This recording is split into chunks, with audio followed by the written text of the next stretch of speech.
Welcome to the presidential debate at the Libertarian Presedntial. You guys fired up? Great.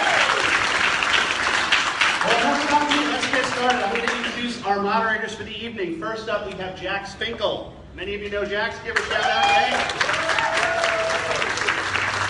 Jax is the Executive Director of Texas Normal, the Austin chapter of the National Organization for the Reform of Marijuana Laws.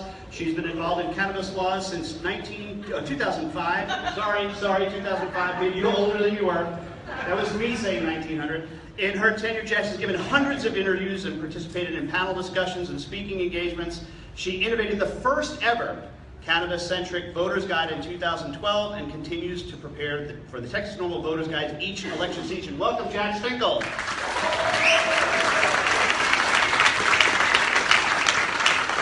Our second moderator is well known to most of you in this room. Michael Badnarek is a philosopher, author, iconoclast, I love that word, and political agitator. He began studying the Constitution in 1982 and quickly realized that most of what our government does is, guess what? Unconstitutional. He considers this unconscionable and totally unacceptable. He was our 2004 Libertarian nominee for President of the United States. He has recently returned to live permanently in the great state of Texas. Oh, wait, it gets better. He plans to die in Texas with his boots on, with his smoking gun in his hand if necessary. Give it up for Mike Feldman.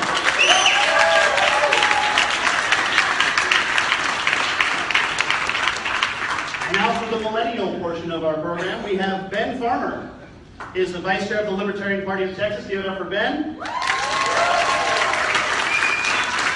the host of the Voice of Reason radio show on 89.1 FM in Austin, graduate of Odessa Permian High School and the University of Texas of the Permian Basin with a BA in Political Science and History. And you're going to explain to us what the heck is going on behind you. Yeah, absolutely. Thanks for that great introduction there, Ed. So this big monstrosity behind me right here is the Liberty Now Command Center, brought to us by our friends at Signal Labs and ATX Event Systems. What this is doing is looking out over the internet in real time, and you can see how Clayton is manipulating the pictures up there. So I'm going to ask you guys to do something that you're almost never going to hear at a live performance, and that is to take your phones out and turn them on. Please be polite and turn your flashes off. However, we do want you tweeting about this. We want you Facebooking about this. We want you blogging about it. And remember to use the favorite hashtags from the candidate you want to ask a question from. And remember to use our hashtag, which is hashtag LibertyNow, and you'll be able to see your stuff going up here in real time. We'll be able to gauge what the whole internet is thinking right now. And the person who's going to take your text message question, got that little yellow sheet of paper? All right, good. The guy who's going to be taking those text message questions from you is this gentleman right here, Mr. Michael Armand. I'll turn it over to him.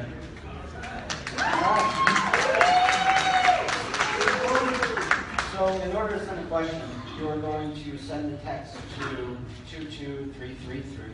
But before you actually ask your question, you're going to have to type in the code that is right in that, which is 136092. All right. Okay, so in order, you're going to be sending the text to the number 2233, and then before you ask your question that you would like to ask, you want to type in the code that's beneath that, which is 136092, and then you type in your question. Great, thanks, Michael. I just want to point out that this is exactly the kind of thing that we have been doing in the party over the last couple of years, is to make sure that people understand that we are the party of the 21st century.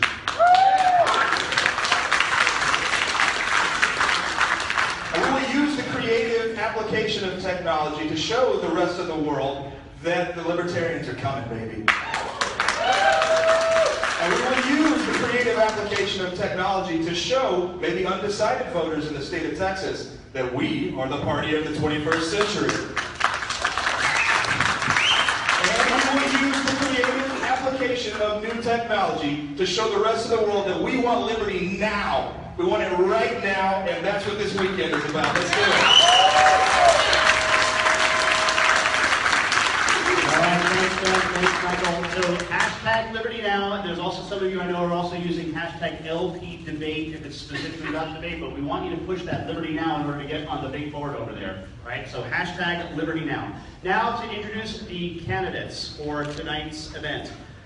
As one of his primary campaign reforms, Marc Feldman seeks to bring transparency to government and encourage voters not to support candidates backed by big money. He is a member of Stop Mass Incarceration of Greater Cleveland and has served as its president of the Ophthalmological Anesthesia Society. Give it up for Marc Feldman.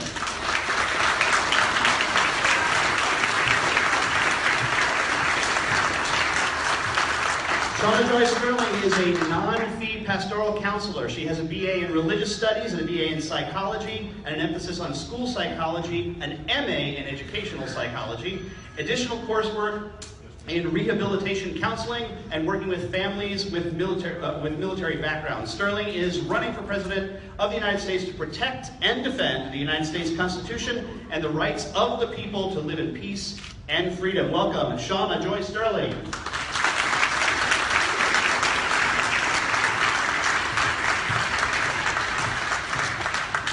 Governor Gary Johnson, who has been referred to as the most fiscally conservative governor in the country, was the Republican governor of New Mexico from 1994 until 2003. A successful businessman before running for governor of New Mexico, he brings a distinctively business-like mentality to governing, believing that public policy decisions should be based on costs and benefits rather than strict ideology. Welcome, Governor Johnson.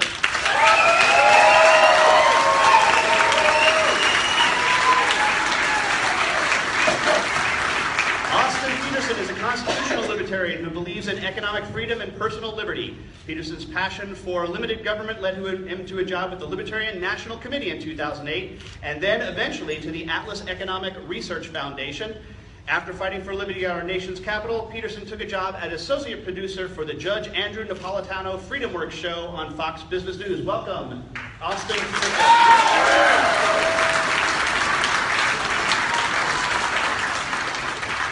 And last by only the draw, well, with the technology being at the heart of his personal success, John McAfee and his campaign have taken on privacy as their main campaign focus.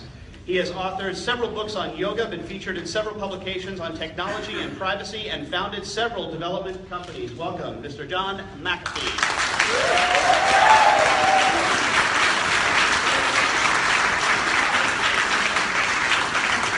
And last, before I turn it over to the moderators, I want to just introduce Dawn Young, who will be sitting up front here. She is holding the cards that will indicate as to when they only have, I think it's whatever seconds left, we'll go over that, right? But wanted to introduce her because she is also the executive producer of this whole thing. So quick, give it up for. All right,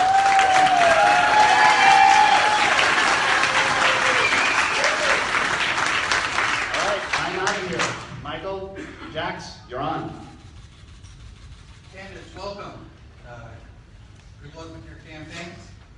We are going to start with a 3-minute opening statement.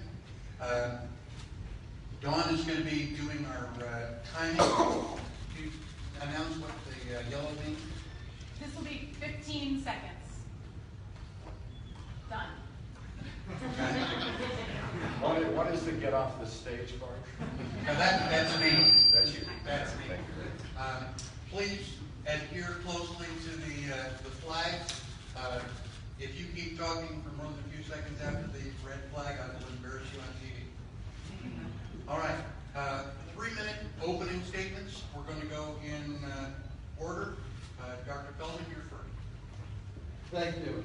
I'm not easily embarrassed, but I'll try to pay attention to the cards. I want to thank everyone for having me. I'm a big fan of the Libertarian Party. I love libertarians, from the most abolitionist, anarchist, radical to the most pragmatic Rand Paul supporters. I love libertarians. But libertarians come in different varieties, and I'm glad that I have an experience with some Texas libertarians. I most recently came from a debate in Los Angeles, and I've seen plenty of the hippie flowers and pop libertarians. I want to see some Smith and Wesson, Jack Daniels libertarians. Now, a lot of of being a candidate, a lot of politics is communication. I have to say is, I'm not a politician, I'm a physician. It's different. When physicians lie, we get imprisoned. When politicians lie, they get elected. So I want to change it. So, but don't believe what I say. Don't believe anything we say. Check it. I appreciate it. It shows that you're engaged.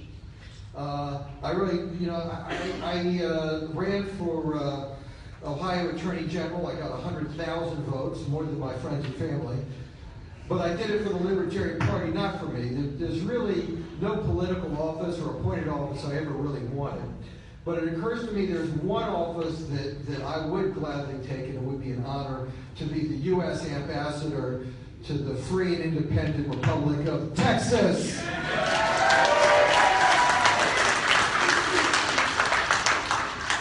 I've been practicing my Texan for my communication. You can let me know how I do. When considering Hillary Clinton, she's slipperier than fried lard and meaner than a skillet full of rattlesnakes.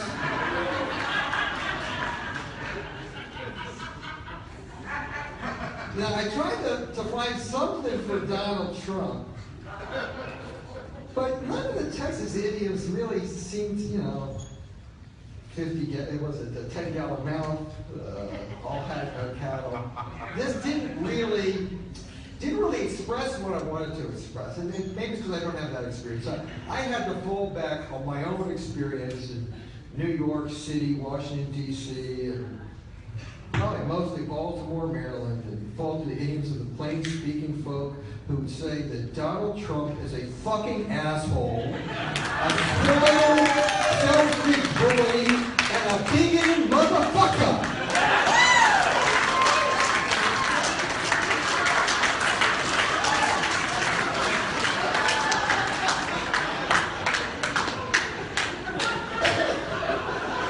And that's why we call it Charm City.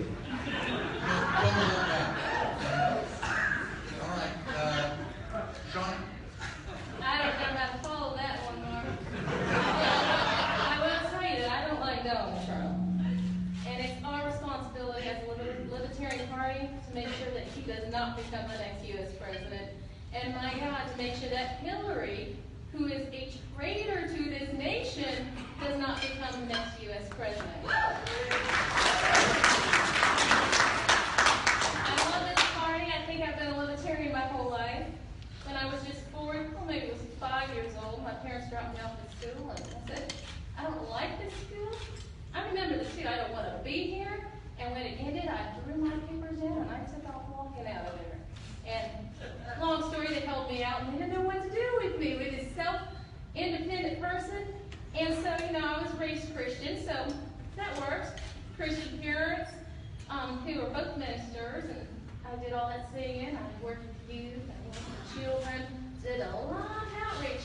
But this independence inside of me that's bucked the government, that's bucked every system trying to control me, has not left.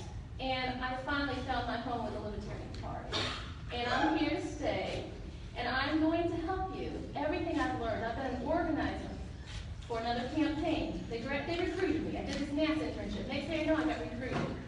Well, we got this person. It was Obama, okay? We got him in office. I know the stuff that's not in the white papers. The stuff that you got to go to levels to learn how to win a presidential campaign. I'm going to teach you guys everything. I hope to be the nominee. I need 30 people who give me a chance. And 10% to debate, which I love to do. But you get me in there, regardless whoever that nominee is, I'm going to help this party get the percentage they need with whatever I can give to this party.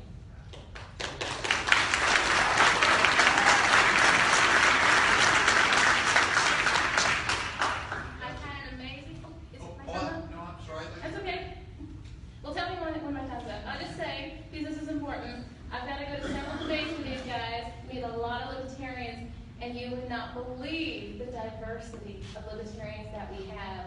It's all over, and everybody that I've met, the common thing that they have is they don't want this corrupt government to get away with what they're doing now.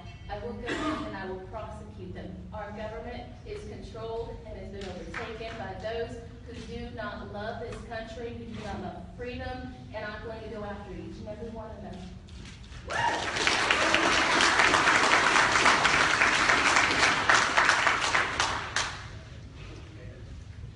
I'd like to tell you a few things about myself maybe that you don't know. One is that I have never said that I am going to be the Libertarian nominee for president. I think that that would be arrogant, I think that that would be assuming, and that's not who I am. That isn't to say that I don't want to become the nominee. I want to become the nominee. I want to make a pitch that I'm the guy to vote for. And for starters, I've been an entrepreneur my entire life. I started a one-man handyman business in Albuquerque in 1974 and actually grew it to over 1,000 employees. I understand what government can do when it comes to regulation. I understand what it takes to make a payroll. I'm also an athlete. I've been an athlete my entire life. Health and wellness is something that's really important to me. I haven't had a drink of alcohol in 29 years.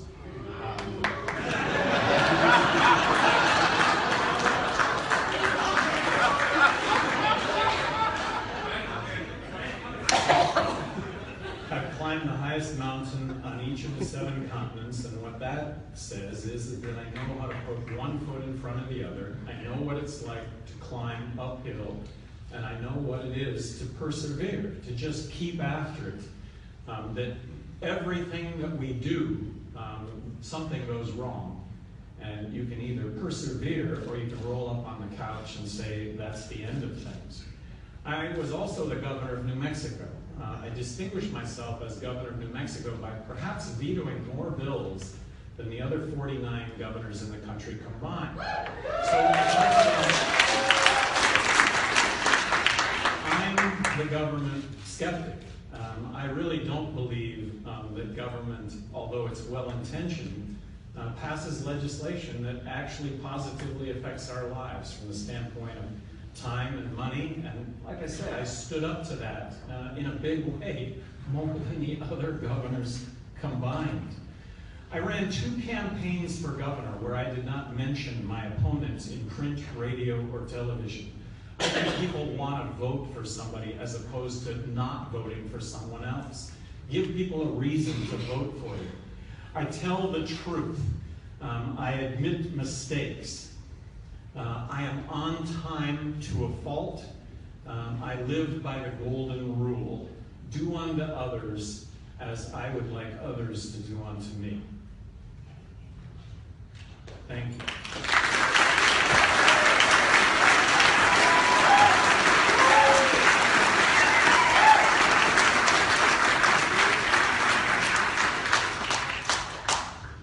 Hello, ladies and gentlemen. I'm Austin Petersen. I am from Missouri. I was born in Independence. I was raised on a horse farm in Peculiar, just a short drive from a town called Liberty. I was steeped in libertarianism as a young man. I learned about personal liberty from my parents who were deeply religious, and they taught me the golden rule of do unto others as you would have them do unto you. And I learned about economic liberty when my mother and father sent me out into the fields in the summers to plant chrysanthemums and sell them to the people of my small town. I learned the value of a hard day's work and how to earn $1. I was also taught how to ride a horse and how to shoot a gun and how to respect a gun. My father was in the Special Forces. He was a Green Beret. That Green Beret sits above my fireplace, and I have great respect for our service members because of that. And I think that I would be the best nominee for the Libertarian Party because while I'm sort of the anti-establishment candidate right now, in this anti-establishment party, I think it's time for us to shake it up and to bring a pure, hardcore libertarian message to the American people in a way that they find palatable. Because I think that we can sell our principles to the American people as long as we're selling it with the veneer of the sort of establishment in a sense. You know, there was a famous radical who said that real revolutionaries do not flaunt their radicalness, but they cut their hair, they put on suits and ties, and they infiltrate the system from within. Well, let me tell you something. I've been fighting every single day almost for the last 10 years for this cause. I started with Ron Paul in New York City where I took a 12-man operation and we raised $1 million and we got 1,200 volunteers for Ron Paul. But it didn't end there for me Libertarian Party called me up and said, hey, we want some of that fire, we want some of that pizzazz. So I moved to Washington, D.C., and I turned your national office into a powerhouse of activism, and I plan on doing that again. Now, listen, I know that you guys, I'm a little bit fresh to you. I'm the youngest on this stage, but I am not inexperienced. I've also run a business and made payroll. I run one of the most powerful libertarian news magazines in the United States. The LibertarianRepublic.com reaches 1.5 million people a month. That's not all libertarians. I've been converting people to libertarianism for a decade. And I've been doing that I've been doing that for profit. So I think the ideas are marketable. Not only have I worked internationally to spread libertarianism to countries like Russia, Malaysia, Brazil, China, and other hotspots of authoritarianism, but I also produce one of the most libertarian television news shows, Judge Andrew Napolitano's Freedom Watch. He called me the right side of his brain. Now listen, you guys are wonderful, and I think that we have got a chance this year. The thing that makes me different from these candidates are the things that are going to make the general population go, this is the guy that we want. Because while I may be young, I think I can represent a broad swath of the American people because I'm pro-Constitution, pro-life, and pro-liberty, and that matters. I will get these Cruz supporters when he takes a knee, and I will get the Bernie Sanders supporters who don't want corporatism or crony capitalism. I'll fight for you, and I'll make you proud to be a libertarian, I guarantee you. Yeah!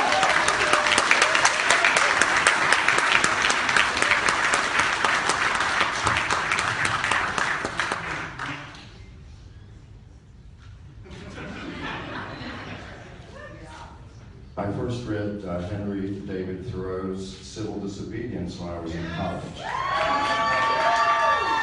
Not because I wanted to, but because I was forced to. Now, there's a contradiction my brain has never reconciled.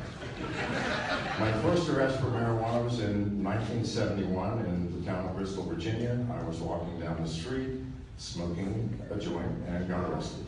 When I got out of jail, I went straight home, rolled another one, went to the same location, and got arrested again. When I got out of jail the third time, I was facing 25 years if I got caught in that town again. So I went to Mexico, where I was immediately arrested for marijuana. The take on went something like this. I was stopped at a federale checkpoint. I've been smoking. Of course, you can smell it. And the federale says, "¿Tienes marijuana?" Sí. ¿Cuántos? Creo que es demasiado.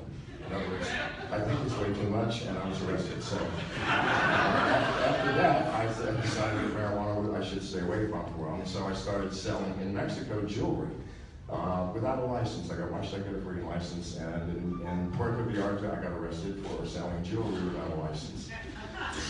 This has been sort of a habit of mine. Most recently, I think many of you have heard about my police situation. I was approached by a government agent who asked for a $2 million donation. I said no. A week later, my property was stormed by soldiers. My dog was shot. I was tortured. He came back the next day and said, "Have you reconsidered your donation?" I go, "Get the F off my property." He said, "We all know how that ended badly." When I came back to the States, my first day back, I was penniless. All I had was my jacket and my shoes. And I met this woman who was 30 years old, beaten and battered. She was forced into prostitution at the age of 20, and for 10 years lived as a slave under a pimp. I rescued her personally. I married her, and I hope she's watching the stream tonight. I love you, baby. Most recently, I think I'm due for another arrest, and I'll explain why. So 3 weeks ago, I debated the FBI mouthpiece about the Apple FBI problem, and I think I won that hands down. I also dug up, since I am John McAfee, and I can find out anything about you guys, so I dug up a contract in 2013 where they had the equipment that would let them do that, and I think I won that. Today, the Justice Department is once again going after Apple for someone else who's a drug dealer in New York City. I wrote an article for Business Insider this morning, and it's going, unfortunately, viral. The headline is, "John McAfee to the FBI. I am the pit bull that will bite your ankles forever." Well, it's not good, so, hopefully they'll let me finish this debate before they cart me out. Thank you very much.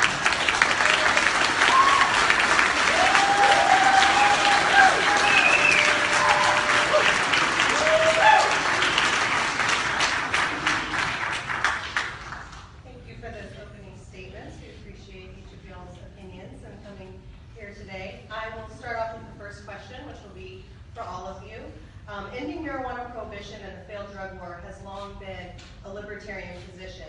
States across the nation are legalizing medical and adult use of marijuana. Even here in Texas, we're preparing for the upcoming legislative session. In fact, we'll be doing a briefing tomorrow from 1 to 2 in the Elm Room. And on Sunday, delegates will be addressing the drug policy plank of our platform. When elected, how will you utilize your executive powers and the executive branch to end the failed war on drugs? I'll start with Mr. McAfee, please. Well, first of all, I think that marijuana is separated out way too much. Drugs are drugs, whether it's coffee or alcohol or heroin. And if we in fact we own our bodies, then there can be no limits to what we may do with them. And a government that tells me I can or cannot put something into my mind or my body is no government whatsoever. So my first act is I will pardon not just all the marijuana offenders, but every non-violent drug offender in our business.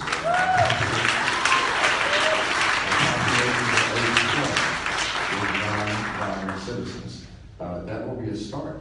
And I know that the executive branch cannot create law, but it can carry out the enforcement. So if you assign the DEA to some other task, well, why don't we just put you all along the border and just try to keep the drugs from coming in and stay the heck out of American citizens' ways?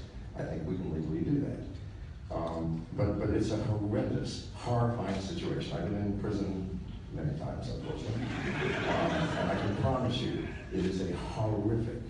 I learned about liberty and freedom from prison, believe it or not, because once that is taken away from you, completely, I mean completely, then you understand its value. And you have to trust me, I understand its value. Thank you.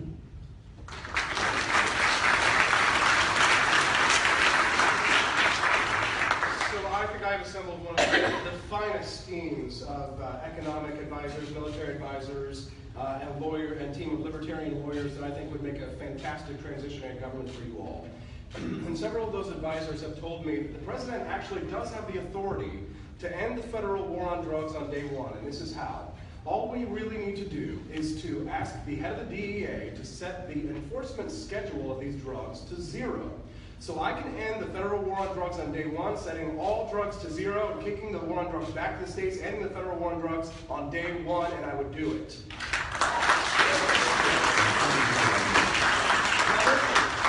Drugs are dangerous, and there are some inherent problems of federalism because, Texas might execute you for looking at a joint. California might make it mandatory to wake and bake every day. So just realize that there are some problems inherent in that. But the president does have certain constitutional authorities, and he does have the ability to set the drug policy in that way. We can end the DEA by ending their enforcement ability, and that's what we ought to do. Ending the war on drugs is step 1 to stopping the overflow of criminals in our system. We unfortunately do not have the power to pardon all non-violent drug offenders because the president can only pardon someone who's convicted of a federal crime, and that's important. But I would absolutely consider all federal prisoners who committed non-violent drug crimes, and I would do so in accordance with the law, the Constitution, and with libertarian principles in mind, I promise.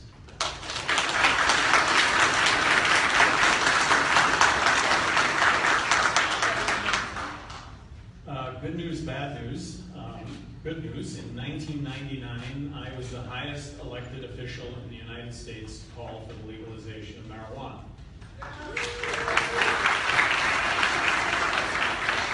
Bad news is, in 2016, I am still the highest elected official for the legalization of marijuana. And yet, in 1999, 30% of Americans supported legalizing marijuana, and today it's about 60%. Now, I guess Bernie Sanders rolled out of bed and hit his head, and I'm glad that he did, and he's now come out in favor of marijuana. But that just points to part of Bernie's lure, and I don't think he's going to end up to be the nominee. I don't think he's going to end up to be the nominee, and I think his followers, a big portion of his followers, recognize marijuana as being a really big issue. I think that 90% of the drug problem is prohibition-related, not use-related. That's not to discount the problems with use and abuse, but that should be the focus. Couple of predictions. I think that California in November is going to vote to legalize recreational marijuana. think 20 state legislatures will then just simply pass it through legislation as opposed to the ballot box. I really think that this country is going to take a quantum leap forward with the legalization of marijuana, recognizing first and foremost that it's so much safer than everything else that's out there, starting with alcohol.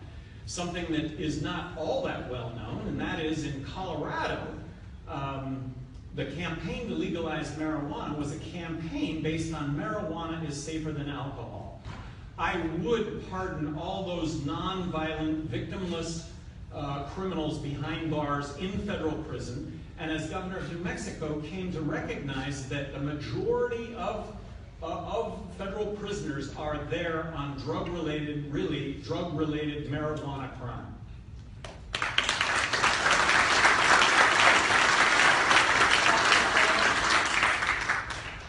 Some of the candidates are trying to work their way around this.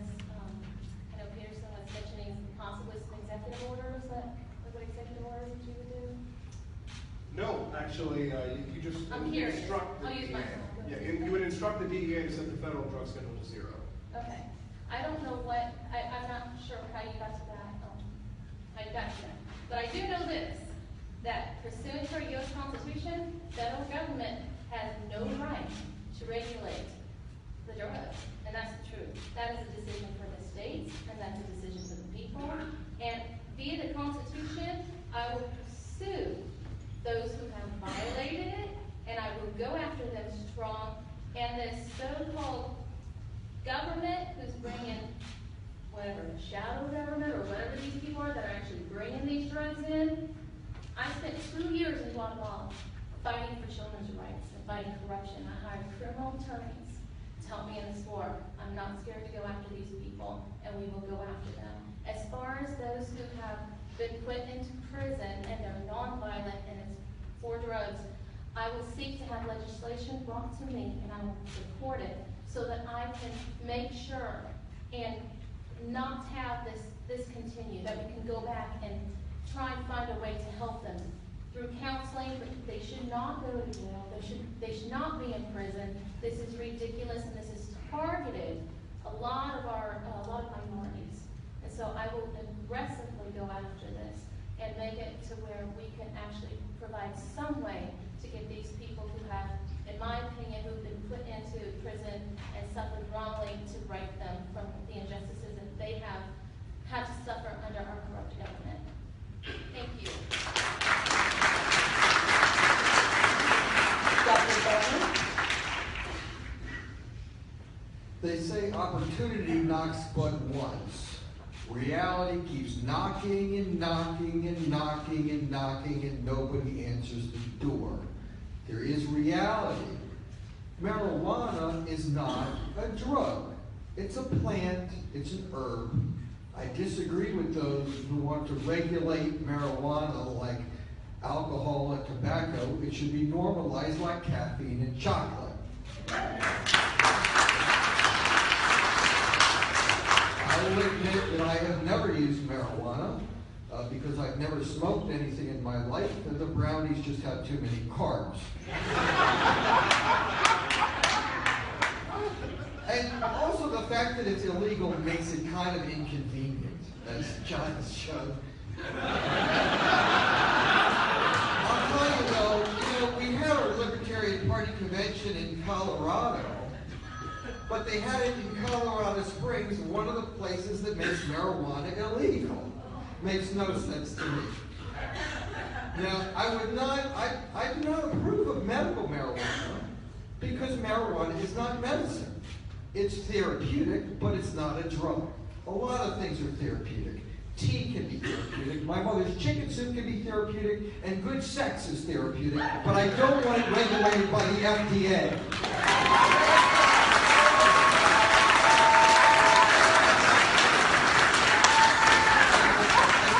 Releasing and pardoning prisoners, I would not separate out drug crimes. If the purpose of prison is punishment, then if somebody steals $1,000 and I as a taxpayer are paying $30,000 a year to keep him in prison, who's the one being punished? is we need to let these people out to join their families and support themselves and their families.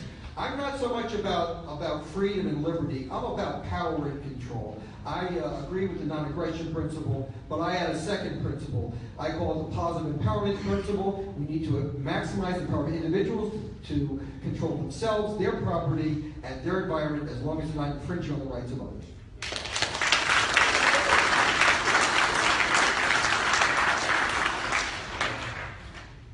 I believe we have a Twitter question coming up next.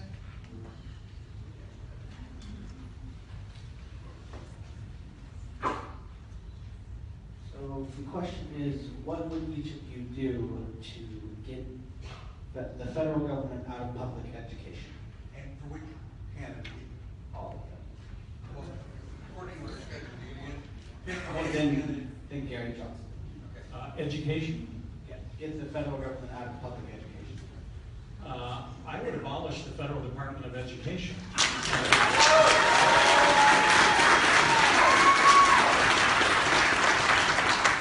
I was more outspoken than any governor in the country regarding school choice. I really think that bringing competition to education would really change education. If we could unleash tens of thousands of educational entrepreneurs to improve on education, that would be incredibly exciting. And when it comes to the Federal Department of Education, the Federal Department of Education gives each state 11 cents out of every school dollar that every state spends, but it comes with 15 cents worth of strings attached. The federal government says you need to do A, B, C, and D, and we'll give you 11 cents. Well, A, B, C, and D cost 15 cents. It makes no sense whatsoever. And I think we all think that the Department of Education was established under George Washington. It was established under Jimmy Carter. And tell me what has been value added since that happened in the 80s? None.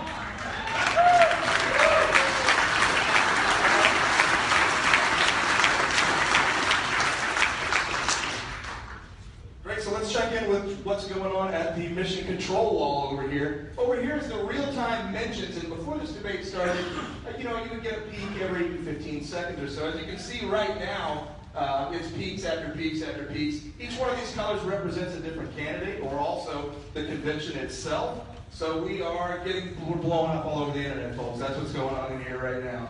A couple of the stories that were going on. Obviously, people are repeating quotes that have been going on in this room. Very, very good, gentlemen. And these pictures, and Clayton's just dominating the board up here with his blue bonnet picture.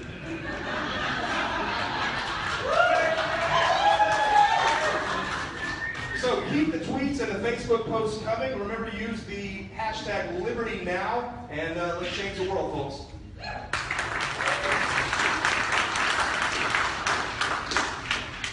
Okay, we're going to do our second round. We'll ask one question. All the candidates get to answer the same question. You have 2 minutes for your responses. First question. Imagine that you're in a television studio in San Francisco, and you're getting ready for their local version of the Today Show. The discussion so far has been focused on the upcoming anniversary of the school shooting at Sandy Hook. Surely you don't agree with that NRA lunatic Wayne LaPierre that all teachers should be armed. What is your solution to the growing violence in this nation? And should we amend or abolish the obsolete Second Amendment?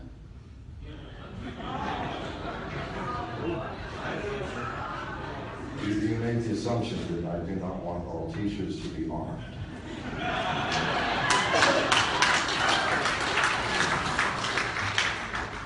The Second Amendment is a necessary and structurally integral part of our Constitution. People have always gone armed. In the Renaissance, those flowering period of intellectualism and beauty and art. Look at all of the paintings of all of these sweet faces. They all had swords and a dagger. And when pistols came along, a pistol stuffed in their belt. These were the literati of the time. We're our people too. We don't no longer use swords, or for me, it's too heavy to lift, but we have firearms. There is no difference. There is no difference whatsoever. We have a fundamental right to protect ourselves. There is no magic button that you can push when a burglar has broken into your house and is holding a gun to your head. There's no button you can push to make the police magically materialize between you and the police. They are not here to protect. They are here to clean up after you've been shot in the head. I'm sorry. Please, people, we are responsible for our own safety and the safety of those that we love.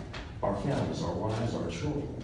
So, if anybody has ever Googled me, if you can find, 3 pictures in a row that do not have me carrying a gun, I will eat my shoe right here. So I don't think there should be any doubt what side of the line I stand on. Not because I'm warlike. I've never gone down on anybody, but I've never been unarmed either. And please, it's the most fundamental right, the right to self-protection. Thank you.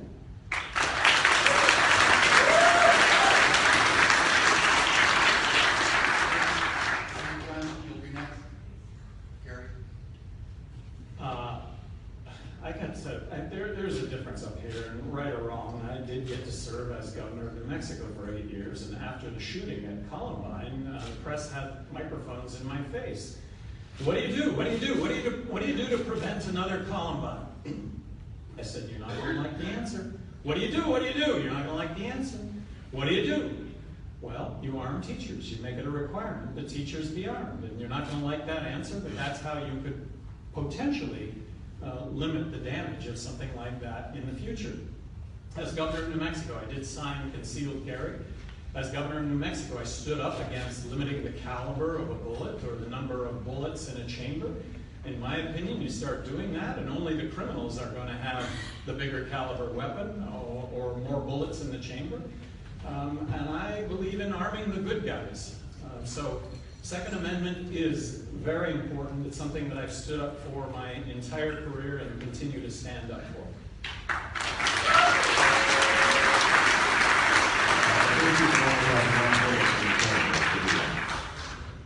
I'm sorry? I was being funny. You only have 1 bullet in the chamber. This is Texas Shelby.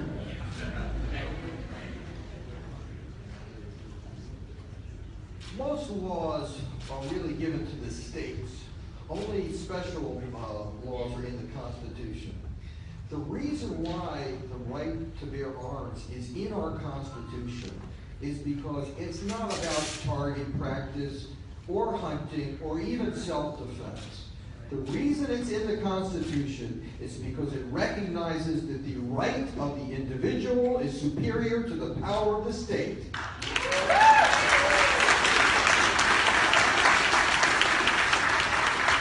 I don't want a concealed carry license. I don't want a same-sex marriage certificate. I don't want a marijuana grower's permit. I have a constitution. I want a government that follows it and does not ask for permits and permissions and licenses for things that are none of the government's business.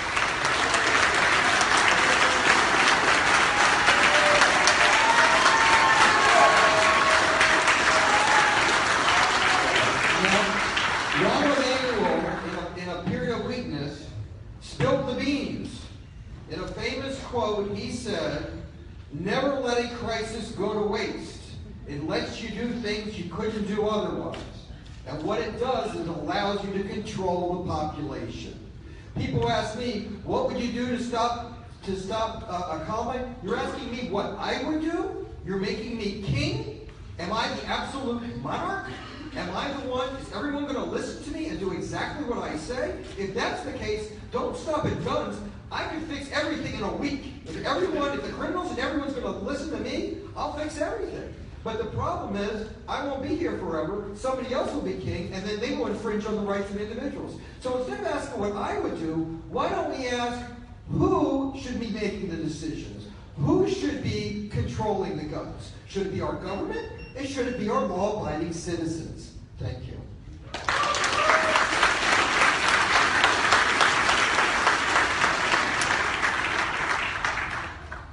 NRA would give me an A+. I love guns. I was raised with guns. I will always defend our rights to have guns and to go against anyone who tries to infringe upon those rights. As far as Sandy Hook,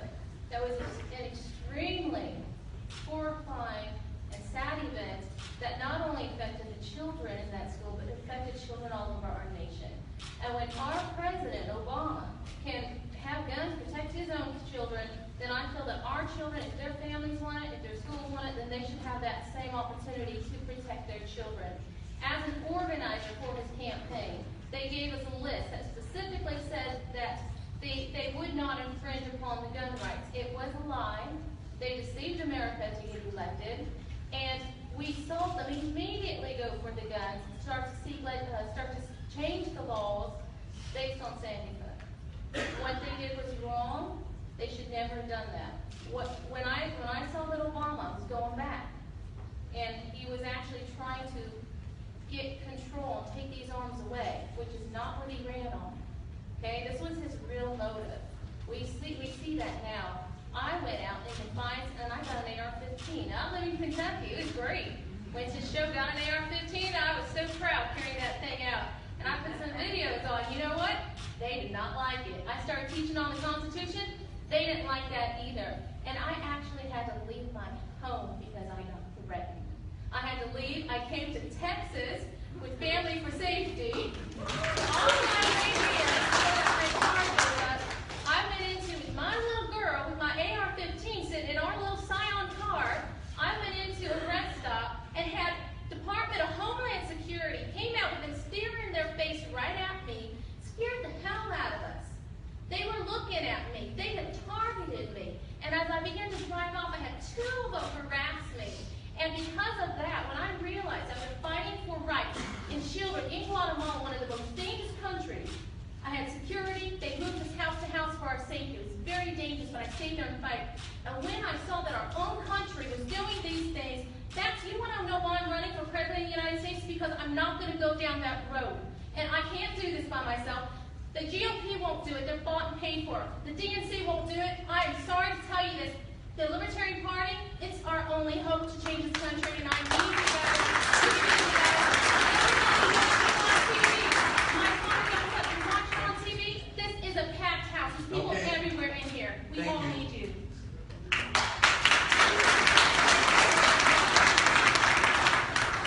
Well, Texas, let me tell you, I think that the Department of Alcohol, Tobacco, and Firearms ought to be a retail shop and not a government agency.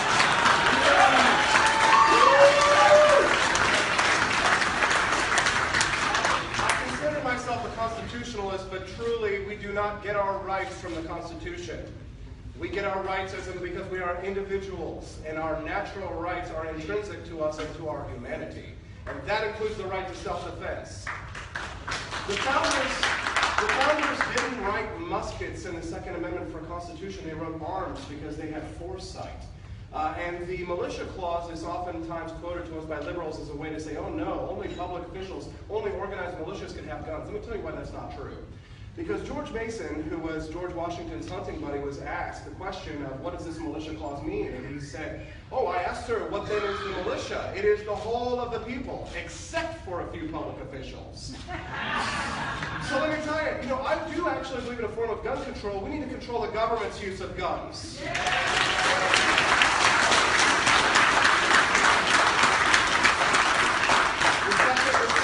The Second Amendment wasn't written so that we could go hunting. It was meant so we could shoot at tyrants if our government ever became tyrannical. The McDonald versus Chicago gun case codified to the states. It incorporated the Second Amendment. We now have an intrinsic individual right to bear arms because of those Supreme Court decisions. I do applaud them. But if I were President of the United States, I would ask Congress to send me legislation overturning the National Firearms Act immediately. Because there is no point. Thank you. Yes, we need to overturn this law because, listen, fully automatic machine guns aren't any more dangerous than a semi-automatic. And if we can educate liberals about this, then maybe we can make some ground with them because they see a gun that's black and they think it's scary.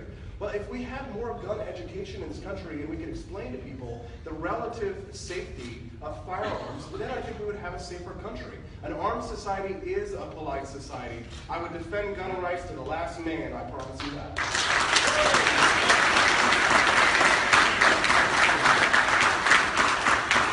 All right, so now I'm going to ask each one of you a direct question and then move on to the next person. I'm going to start off with Mr. McCaffey. Your arrival at political activism has come, quote unquote, later in life. Could you describe your journey to this activism and how and why you feel that the Libertarian Party was right for you? Indeed, thank you for pointing out my advanced age. You're welcome. You might be the oldest man in the room. By the way, speaking of age, I'm 100 years older than Austin. And yeah, every time I'm with him, he teaches me something new. That was effing brilliant about his drug schedule to zero. Duh. I mean, I was thinking I was going to have to march myself with my gang of thugs into prisons and break people out. I love it. I did come late to politics, but I didn't come late to libertarianism. I mean, if you listen, if you were not asleep during my opening statement, I think that I have literally lived the libertarian life. And I continue to do so. And here is why. I have lived that life for your children and your grandchildren. I have been to jail so that my daughter and granddaughter and other children will not have to go. There is no other way. You got to stand up and do the hard thing. You got to face insurmountable odds. You do. Because here's the thing. By acquiescing to a government's demand to invade your mind and body, you are imposing on your children and grandchildren that same acquiescence without that.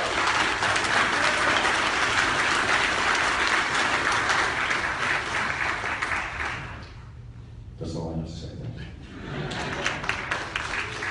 right, thank you, Austin. You distinguish yourself from the rest of the field with your position on abortion rights, claiming that you are pro-life.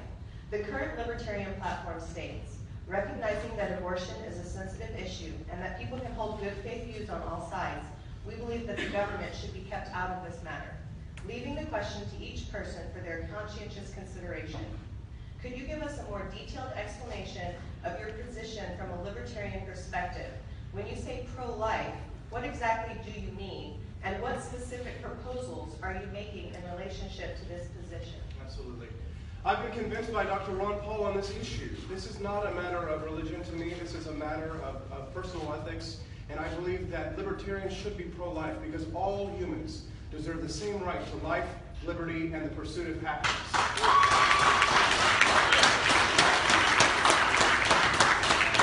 Listen, I'm very much a realist. I understand that the president does not have the authority. Murder is a state issue, and I think that it should be left to the states. But there are some things that the president can do. Ending the war on drugs will allow women to purchase birth control over the counter. This is statistically proven to reduce the number of abortions. This is perfectly in line with the libertarian platform. It's the type of thing that liberals can get on board with, because nobody is pro-abortion. Nobody, I mean, unless you're actually a eugenicist, you're not going to say, yes, we should kill the babies. Because I believe that it is a human life. And listen, I'm sort of a nerd. I'm kind of a futurist. I like to think about the future of humanity. And this mass culling, I think, must stop. I believe that science one day will solve these problems and that we can have less coercive ways in order for us to solve the problems of abortions. I wouldn't ban, RU486, and I wouldn't take away birth control pills. The reality is, though, is that libertarians must present to the American people a positive life ethic, a consistent pro-life ethic, which means that we must also be against the death penalty. We must lift ourselves up out of the barbarians of ages. We must be better than those enemies that we seek to destroy, the ISIS enemies, those who burn people in cages. We want to protect every life that we can because humanity is the desire to live. And without life, there is no liberty. So I don't believe that I'm in conflict with the libertarian platform. I just love humanity, I love my fellow man, and I love children and babies, and I think that, listen, if we don't have more libertarian babies, then we won't grow. So please protect the children and believe me and trust me and have faith that I am fighting for the lives and liberty of every single one of us, even the unborn.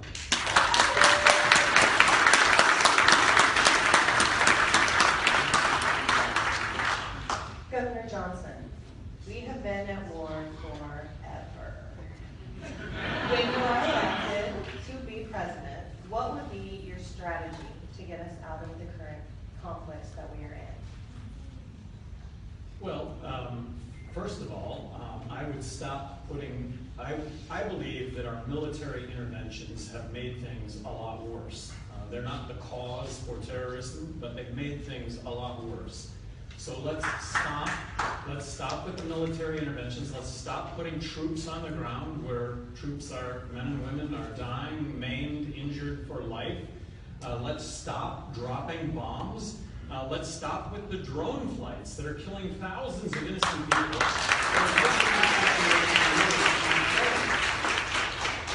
We can cut off the funding to terrorism, something that Saudi Arabia has taken a lead on, so have the Emirates.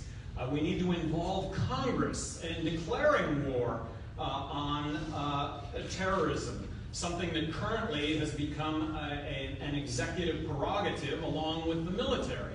That's just plain wrong. So we do have a very real terrorist threat. We are going to attack if attacked, but currently let's contain what's happening over there. Let's cut off the funding. Let's involve Congress in this so that decisions made regarding our military actions, if there are any, are going to be made under the auspices of all of us, that all of us are going to see this as a very transparent debate and discussion that should be taking place.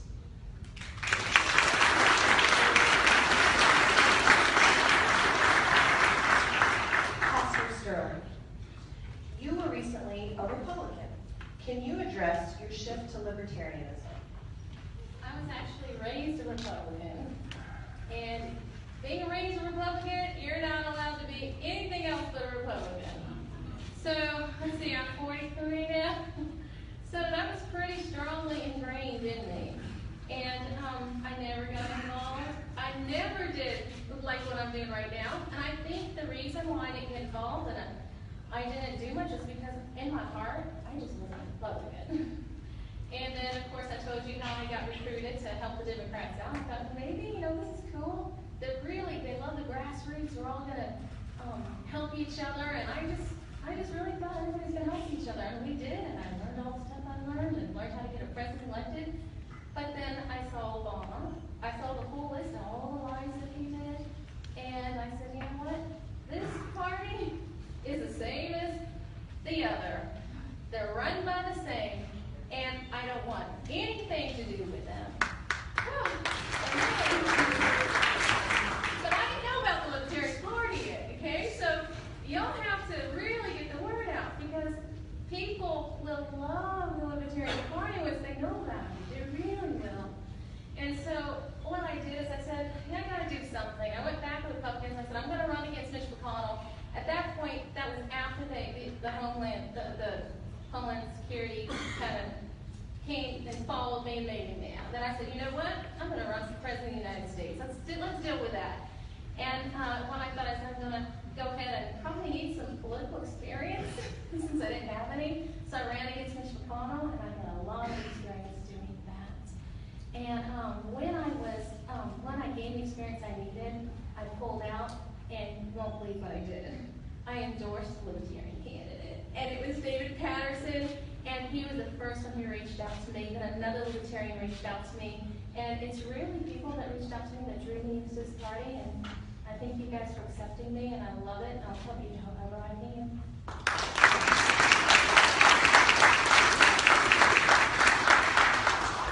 Dr. Feldman, you probably advertise that your vote is not for sale.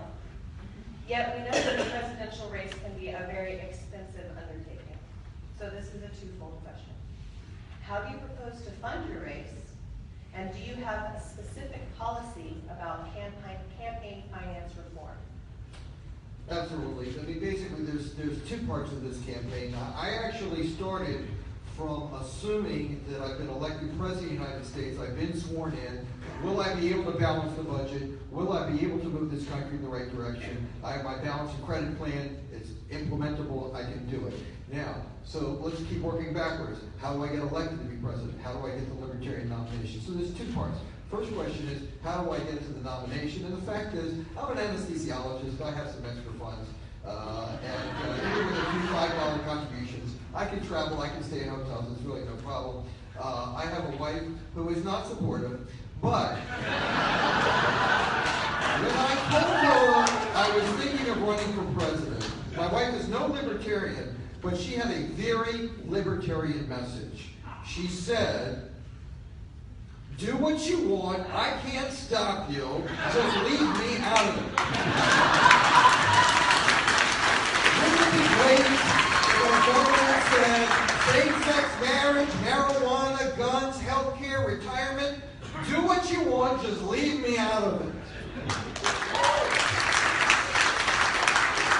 So now, people say, why is it? Now, my policy is I accept contributions from anyone, but there's a $5 limit. Try to donate $6, and it says, sorry, you can't do that because it's illegal. Now, why is that? It's because here's the thing: America agrees with our principles, but they're not voting for us. Why is it? I think they hear us. I think they agree with us. I don't think they believe us. I was born and raised in and around Washington, D.C. I knew politicians. They lie. We're up here. Politicians lie. That's why they don't believe. So we can't tell them. We have to show them. And that is one way I can show. I can tell a poor Hispanic guy in the inner city, if you'll donate $5 to my campaign, you'll be my biggest donor. Thank you.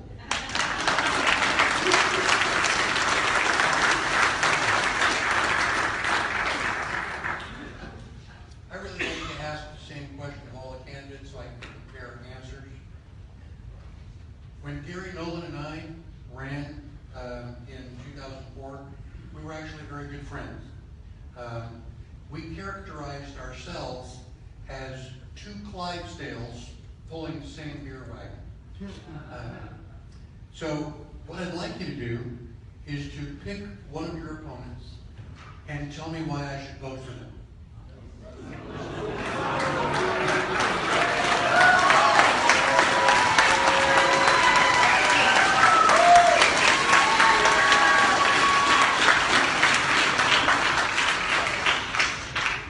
I'm a strong believer in the LP non-aggression principle. I believe through mediation, through diplomacy, through relationship building, that we can avoid force and aggression. As a U.S. president, I will make an oath to the U.S. Constitution with the guidance of the LP now. There are 3 people on this stage, in 18, excuse me. There are 3 people on the stage that don't have that same opinion. There is one person that does. So that person right here would be Dr. Feldman. He has a strong view of the importance of the non-aggression principle. He's been defending it. I've been watching him in action, and he's been defending it aggressively. Some of our other candidates on the stage have not, and we also now, from what I understand, have a whole state that is not wanting to defend it either. So that's a very big concern for me. I think when you go to vote, the delegates really need to take that into consideration, and I'll leave it to them if they want to. The other 3 want to explain their views on it, but I do know that I have been watching, and I've been looking to see who's strongly defending it, and Dr. Feldman and I are the only ones that have been to this point. Thank you.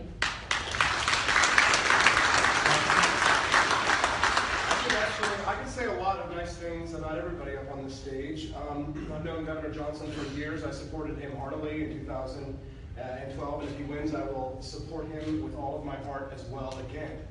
Mr. McAfee and I have become close friends. I look at him sort of as a father figure.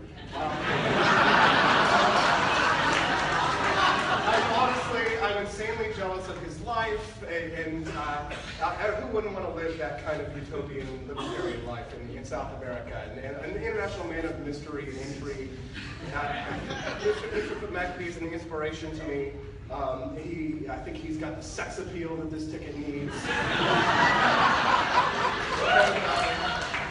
And I could say a ton of nice things. Shauna Sterling has the love and the hope for the future. She represents the faith-based libertarians. Dr. Feldman would be a fantastic Surgeon General. I think any of these candidates.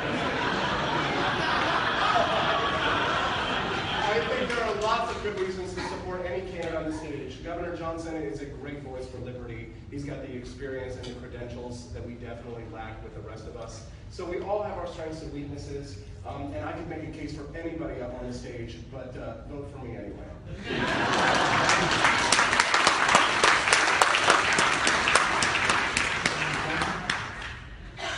Not a cop-out, but any one of the 4 candidates outside of myself here would make a better candidate, make a better president than anyone. anyone that the Republicans are going to put up, or anyone that the Democrats.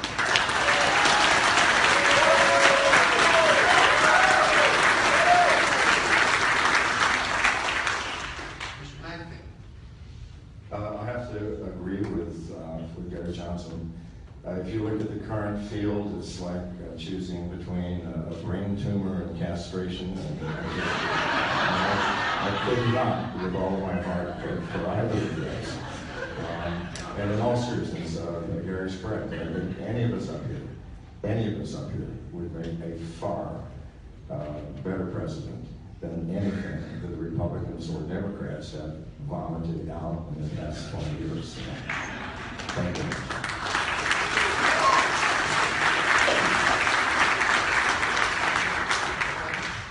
So I'm also a libertarian, so I don't listen to what people tell me to do. So I will also give a plug to each of our candidates. John McAfee is like the teenage son I never had.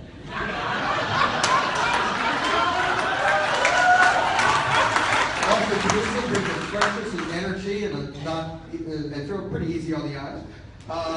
Gary Johnson has the experience, and people know you don't have to guess how he would be as an executive. He's been there. But you asked me to pick one, and I'll tell you, I would pick Shauna for one reason especially, and that is I'm all about power and control, and people are trying to control the Libertarian Party. John Stossel is trying to control the Libertarian Party. He tells us that we only have 3 candidates. Steve Kerbell dropped out because he said John Stossel did not consider him a candidate. Well, I think that we should take control from the media. We shouldn't let the media control us. We should control the media. We need to have the media after our convention. I want the media to say, what the fuck? What happened there? And we can do it. Thank you.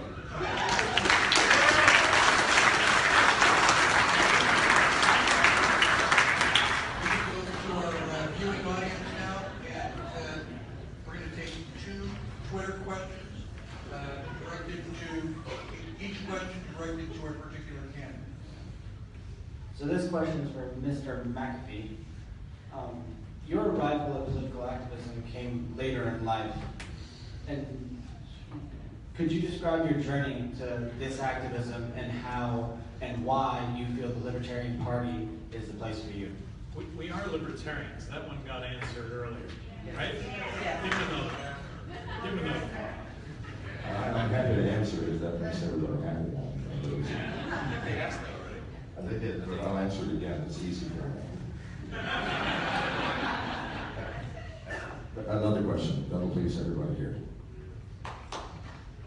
You did address this on Stossel, but there's a great deal of chatter about your legal status in regards to the troubles and beliefs. Could you tell us how you would address this concern to a wider audience?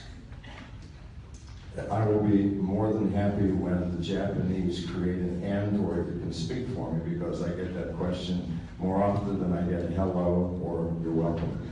So, more than happy to answer. I never was charged with anything. I mean, I've been charged with lots of things, but they're all civil libertarian things. With one exception, I was charged with driving under the influence of Xanax. That was stupidity. That was not civil disobedience. Everything else is because I refuse to submit to the injustice of the world. So what happened is, as I said earlier, they tried to extort money from me. I didn't want to pay it. Didn't feel up to it that day. The government police is the most corrupt in the world, by the way, and the prime minister has had all of his business competitors removed. They just disappear. They fall off of a cliff, they drown, their truck drives into a river, they get shot by a burglar. That's simply the way it is. So after that event, when the soldiers stormed my property, destroyed my property, shot my dog, the whole ball of extras is no fun, I promise you. My neighbor was murdered 6 months later. And I truly believe to this day that the government and the police did that murder. Why? So they could then question me. Because ever since they stormed my property, the press had been around me constantly. Because it was a big story, you know. American entrepreneur arrested, roughed up, tortured, and so on and so forth. So they couldn't touch me, but they could question me. least legally you can question someone for 60 days. If you don't like the answers, you question them for another 60 days. And in many cases, they string you up by your heels, put a football helmet on your head, and beat it with a baseball bat. I was not up to that day. And so I went on the run. For example, I was never charged. I was never even a suspect. I was simply wanted for questioning, like every single one of my neighbors were wanted for questioning, and they chose to be questioned. I chose not to. And it's as simple as that. But again, I have made one legal mistake of driving under the influence, and I regret that. And unfortunately, it came late in life. It was last year. So thank you very much.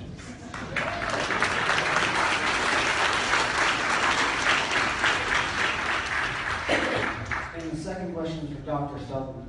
While you are a longtime and respected member of the Libertarian Party, you have not gained as much attention as the other candidates in this race. If nominated, how would you bring your visibility to a national level? Well, it's actually part of the strategy, because, you know, if we had someone who's has the wonderful attractiveness, the inspired voice, just a very, very special person, if they're going to win because they're a special person, they're also an easy target, and they're easily destroyed. You know, we don't, you know, people say, well, how are you going to raise money? How are you going to get name recognition? Well, if name recognition is the most important thing, if money is the most important thing, then we're looking at a President Clinton or President asshole Donald Trump. Now, but what we have is we have principles, and we have political integrity. And they don't have that, and they can't get that. And this was also part of the reason for my $5 maximum contribution. I was having a discussion with someone in the very high up in the Republican Liberty Caucus.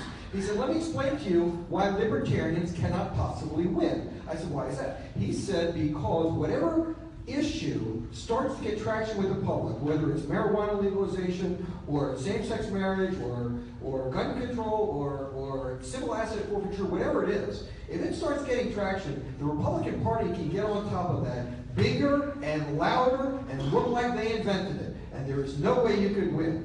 I said, well, let me ask you a question.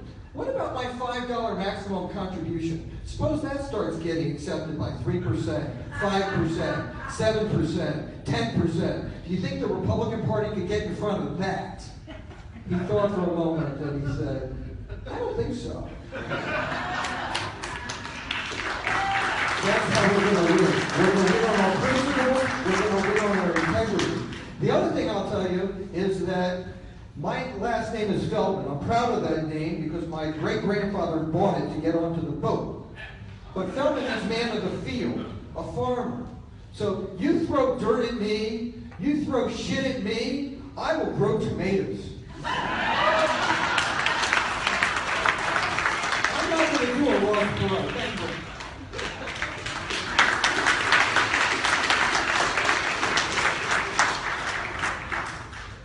We're in the third round. We are actually ahead of schedule, so we're going to come up with additional questions. All right. So this question is going to be for each of you guys to answer. We've seen how hard it can be to work with a partisan Congress. While staying true to libertarian philosophy, how do you plan to strategically implement or remove policies so that libertarian principle can be turned into policy? And if you have any specific examples of how you've done this in the past, we would love to hear that. I'd like to start with Pastor Shauna Sterling, please. I think one of the things that I would be good in this area is helping to bring people to the negotiation table as we talk about this. And that probably has a lot to do with the fact that I have a huge background in pastoral counseling. And it's just a matter of getting people to the table, sharing their hearts, and letting everybody get a feel for each other. And once they do that, they realize that, you know what, we're all Americans. Yes, there's those Republicans, yes, there's the Democrats, and yes, there's Libertarians, but we're really Americans. And when you can do that, then you begin to see those other outside influences who are trying to buy seats. I really don't have the heart to sit with them, to keep them, and to try them, and to clean our government, get those kind of people out. So when I say I'm going to go after them, that's what I mean. I mean, there's no negotiating with the criminal. You just got to go after them, and that's what I would do. but really, if we sit down together, you'd be surprised at how libertarian the average American really is. And it's something that the Libertarian Party, I've been all over now, something we need to work on. Because when you're in the GOP or the DNC, you're really brainwashed. You really are. And it helps to have somebody who loves the Libertarian Party to sit down and just to reach out to them. And not to tell them, you're not Libertarian, you're horrible, you're our enemy. And if you don't do that, and you just draw them along and you talk to them, you'll begin to see that they're going, that light will click on them, they're like going, you're right. The government is controlled. They are trying to tell me what to do. We have to do something about this. And you'll find that they can be some of your most loyal people who will help fight. And I have individuals across this nation. They're not libertarians. Some have come in. I believe if I can get this nomination, they love our country, I can bring them in. But these are the kind of people that don't just want to do the 5%. They want to go for the White House. You don't have to say we're going to win, but if you go for the White House, and that's what I plan to do, I think I could bring a lot of people to this party. Thank you.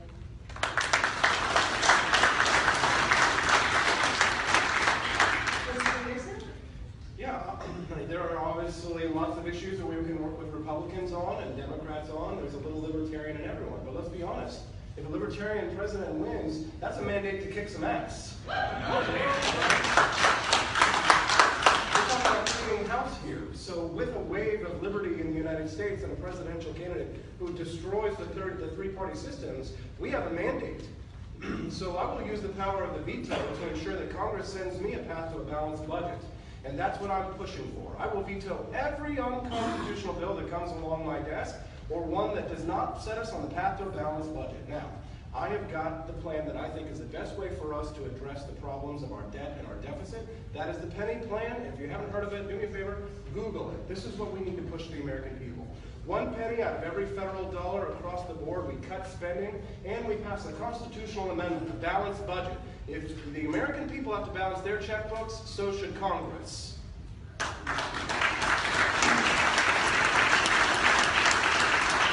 Right now we are at 105% of spending, ratio of spending to our GDP. We need to get that down. We need to get that down to around 18%. The government needs to live within their means. We can do this if we move towards a balanced budget amendment, and I would sign such a constitutional amendment to make the government live within their means. But truly, and Gary Johnson is correct, there is a little bit of a libertarian in everyone. So whichever Congress, whichever House, party is in control of Congress, you find the issues that you agree with them on and you work with them on that. If the Democrats are in control, we work on civil liberties issues, ending the war on drugs, ending crony capitalism, and bringing in the Democrats that are principal Democrats on those issues. If Republicans are in control, then we work on balancing the budget. So I think there's something for us to get done in Congress, but we're not just they're not getting sent there to make friends. We're getting sent in there to throw a few elbows and clean house. And that's the attitude we might have to take. It's a little bit aggressive, we might say. But that's what I think the American people want. They want a president who can kick some butt when he gets in the White House, and I promise you that's what I'm going to do.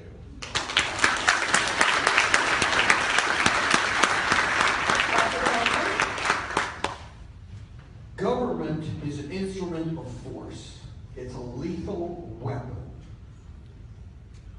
But like a handgun, if it's kept under control and used properly, it can protect our rights.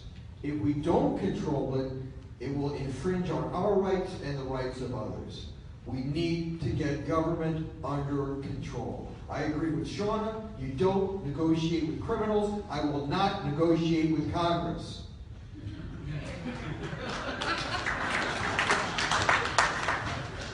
The President of the United States has a lot of power, and the President does not answer to Congress, it does not answer to Supreme Court, but answers to the Constitution of the United States. I have a constitutional plan. Number one, balance the budget and keep it balanced.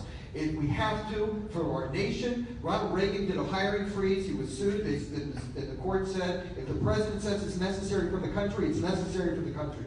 I will give a balanced budget to Congress. They can pass it. They can pass another balanced budget. If they don't, if they continue resolutions, by executive order, I will put spending caps across every federal agency to limit their spending to available revenue, period. Second, Government can only do, according to the Constitution, what's necessary and proper. If people want to use their money to support private organizations to heal the sick and shelter the homeless, then government should not get $1 of that money. I would introduce in my balancing credit plan a dollar-for-dollar rebate for all charitable contributions. This will cause a huge increase in donations to charity, and because we have a balanced budget, we're going to have to balance the budget. We're going to have to cut the budget, and now we'll know where. When people are donating to educational institutions, I will not abolish the Department of Education. I'll just say we've gone over what people have donated privately to education, and you're left with $17.34. Knock yourself out.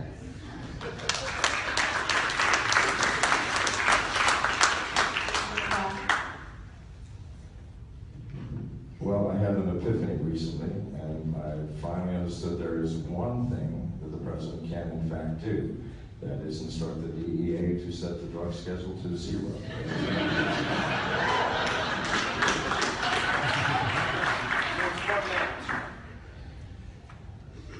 The founding fathers and mothers, yes, mothers, all these men were married. And married to know exactly what influence a woman has in this world. And do not forget it if you're married. So now, the founding fathers and mothers purposely structured a government which was tripartite. What does that mean? Has anybody ever milked a cow? No, I guess it's Texas. Oh yeah. It is usually a 3-legged stool. Yes. Wonderful. 3-legged stools do not wobble, cannot wobble, and maintain stability, no matter what chaos is going on around it.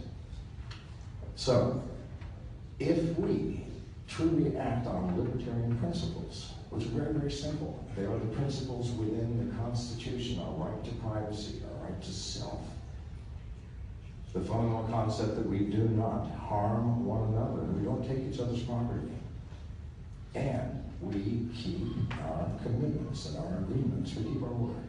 Really, is there anything else in the Constitution other than that? Everything else is built upon those precepts. A libertarian president has the Constitution on his side, or her side, I promise you. And if you go in with a pure heart, and you believe in and act on these principles, Congress will get a clue, I promise you. Thank you.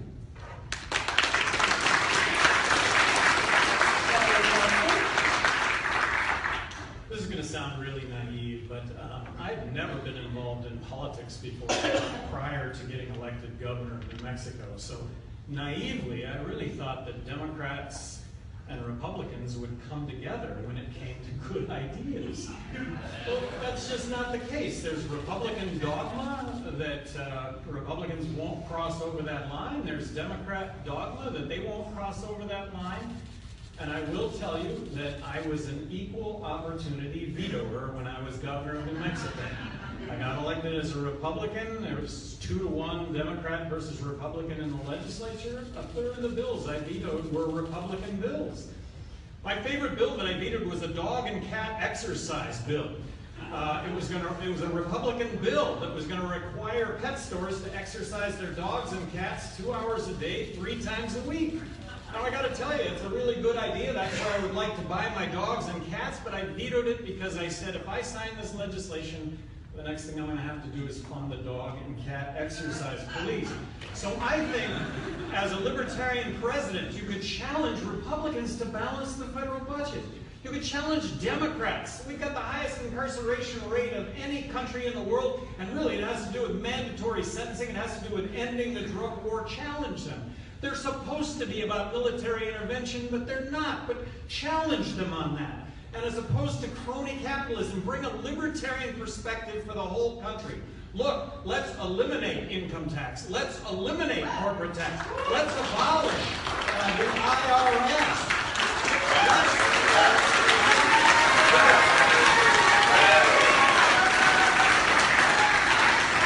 When it comes to jobs, let's talk about entrepreneurism. Let's talk about the fact that you can take your expertise and apply it entrepreneurially, creating your own job, creating other jobs.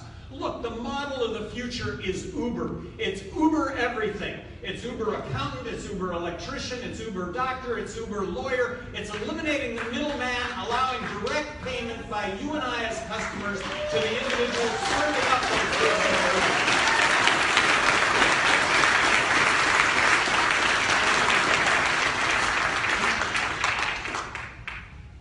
I want to get away from ideology a little bit. Your wake-up call comes at 3 o'clock in the morning. Your plane leaves the ground at 6 a.m. You do 12 to 16 interviews before your 8 p.m. fundraising dinner. You don't get to eat because you're answering questions to your biggest supporters. You finally get to bed around midnight. This is an average day. Some days are worse. You have to repeat that 150 days in a row. Please describe how many hours a day you are willing to dedicate to this campaign and what toll you expect it to have on your physical health and on the relationship with your family. Starting with John. You just described my work in every business that I started, which has been many. My first company, McAfee Associates, I worked 18 hours a day, 7 days a week. I went without eating, I went without sleep sometimes for 3 or 4 days at a time. But all entrepreneurs have to do this. I mean, this is just a necessity of success in business. And I founded 17 businesses in my 70 years. All but 4 of them flourished. McAfee I sold for $7.8 billion, Oregon sold for $7.8 billion. The total of all the companies I've started are valued now at over $20 billion. I wish I had all that money, I do not. So I'm no stranger to hard work. You cannot succeed in life in doing anything without hard work. You've got to put your nose to the grindstone, your shoulder to the wheel. And if you're seeking the highest office in this country and you're not willing to work 18 hours a day, 7 days a week, you will fail. Just like my competitors in business failed when they took on a 40-hour week for themselves. It can't be done. Can't be done. So what tolls am I going to take on? I don't have a put up. I've been doing this my whole life. And I'm still breathing. So I definitely have the commitment. I certainly have the experience in hard work. Thank you.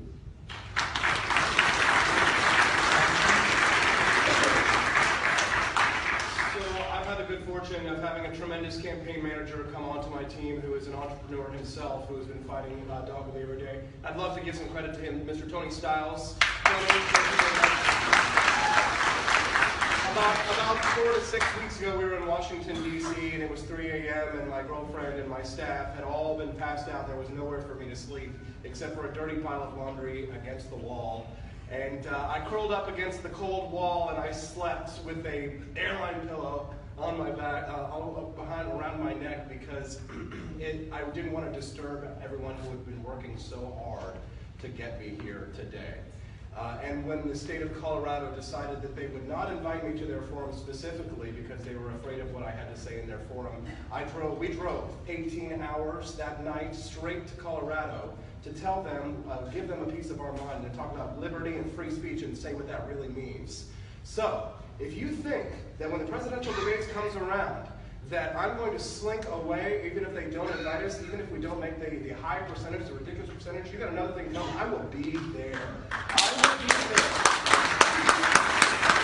I wrote that down. Governor Johnson has stated that there's no way that a libertarian wins the White House unless they get into the base. What kind of attitude is that? We've got to be champions. Listen, then when you drop out, then why not drop out if you don't get into the debate? Because they're not going to let you in, Governor. You need a champion. I am the Freedom Ninja, and I will fight for liberty, just like I have to fight for liberty. This is a defeatist attitude. He is a defeatist. Do not nominate this man. Nominate the man who will fight for you till the very end. Because listen, for the last 10 years, every day,